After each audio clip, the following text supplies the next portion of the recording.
Hello everybody, my name is Magdalena Gonzalez and this is my presentation. My topic was the research on the domestic donkey species, specifically understanding their behavior and communication between them and other animals as well as with humans.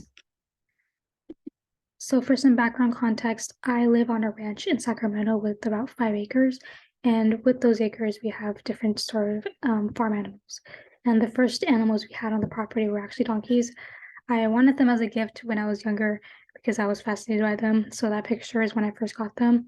The darker one is Puzzles, he's the son, and the gray one is the mother, who is Sassy. Like I said, we had them for over 10 years, so they're obviously bigger now and everything. But along with these animals, we also have other different farm animals, such as sheep. We have one cow, llamas, and also dogs roaming around too. So they've had to get used to different animals, but they've always been sort of the main two, I guess, in control of the animal pack out there. But it's taken them many years in order to gain Sassy and Puzzle's trust, especially Sassy. She's very hesitant, but the guy next to me is my grandpa, and he got them. So ever since then, she's been very close with him. It took a lot of time, but anytime he's here, he comes to the house, she sees him, she'll automatically go to him and let him, like, be in her arm's reach. She usually never lets anybody get near her, but with him, she trusts him enough to sort of get close to him. So some interesting facts when I was doing research about this is that donkeys are more active in the early mornings and evenings, which doing all this research, I was able to like prove that because when I was younger, when I was on top of sort of wanting to make sure that they're okay, I realized that they wake up really, well, not wake up, but like they're active really, really in the morning.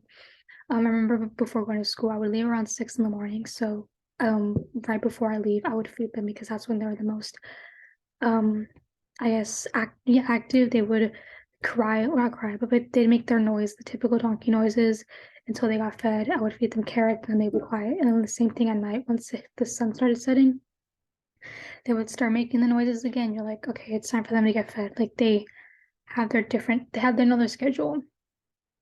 And then an interesting fact that I found is that donkeys are very clever with a keen sense of curiosity, which I can vouch for again. We have fences to block off the farm animals from the house, obviously, but anytime there's a new person, new animal, or just something in general, and it's near the fence, they will come up to us and they will like need to smell and see what's going on. We have puppies right now currently, and once they found out there's puppies, they would stand at the fence every single hour of the day, waiting for a puppy to like get close enough for them to like smell and like not mess with them, but just like let them know who's boss. Because later on, a couple weeks later, the puppies got out to like run around the property, and they were trying to mess with Sassy, the big one, and she had to stomp and like let them know that she's the main boss. And ever since then, the puppies have not messed with her, which is a good thing. So they like to they're clever and have a curiosity in order to know what they have to deal with, if that makes sense. And then another thing that I found is that donkeys are very protective and they are great guard animals. Like I said, I've had these animals for 10 years. If there's ever a car coming up and approaching us or approaching our house, or if a dog got loose, the only we know something's happening outside is because the donkeys made a noise and they want us to know, like, hey, something's happening, you should come out here. Or same thing with animals. Sometimes we have coyotes at night, and sometimes a lamb got, unfortunately, they were attacked by the coyote. The next day, the donkey usually stands right by around the body, and they'll cry and make the noise until someone goes out there to check. So yeah, they're very protective, and if they could, they would save every animal, but in some cases, they try their best to protect the animals outside, but for the most part, they're very good at warning others if anything's happening. And this research that I found sort of goes back to what we've been learning throughout the semester with different vocalizations from birds and the apes and the different callings that they have. So for donkeys, their sound call is called a bray. So that donkey noise is a bray, and it's used to communicate many different things, such as being lonely, uncomfortable, distressed, hungry, or even warning others of danger, which from what I explained right now, for the most part, they use that bray for every time they need to get our attention. And then these little observations I found, first off, right off the bat, Sassy puzzles Bray when a car comes to the house, which they want to warn us at a time, which goes back to what I explained in the other slide. They just want to make sure that we know that we are aware. And it's saved us a lot most of the time because we have gates where they need to be opened by a button. And sometimes the person is calling us on the phone, but we don't know that they're calling. And once we hear the donkey's hooray, we check the window, we're like, oh, someone's here. And then we open the door. So they usually let us know ahead of time before we even know if someone's here or not. And then second observation, they're very protective of those around them and brave when there are problems.